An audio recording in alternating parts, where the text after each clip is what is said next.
guku ndirakora rugano twahutĩtie mwambĩrĩrio wa kiumia na nĩ mũtumia ũgwĩtwo Evelyn Wairimu wa mĩaka 23. Ũyũ nĩ ũrĩa wakorirwo agĩtigwo na cindano njĩra-inĩ yake ũciari akĩheo mwana kũrĩa thibitarĩ-inĩ ya Kĩrwara, na akoretwo akĩgerera ruo rũnene mũno.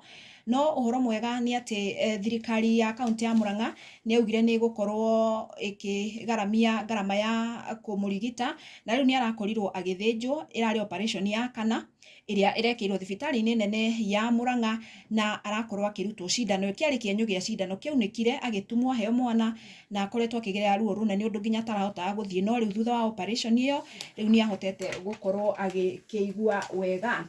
Njĩtĩkĩria nyume hau rĩu nduge ĩmwe kwa ĩmwe nĩ ũndũ wa gĩthaa nginya karatathi gatandatũ, na karatathi gaka ka ngathĩti ĩno ya gatandatũ karauga atĩrĩrĩ, rĩu nĩ ta twĩ moko-inĩ ma Wetangula na twathiĩ moko-inĩ ma speaker tondũ president mũnini wake minister mũkaru me nja ya bũrũri. President William Ruto nĩ araumagarire nginyagia kũrĩa bũrũri-inĩ wa America, nake mũnini wake ndagĩkoretwo kũrĩa bũrũri-inĩ wa Colombia.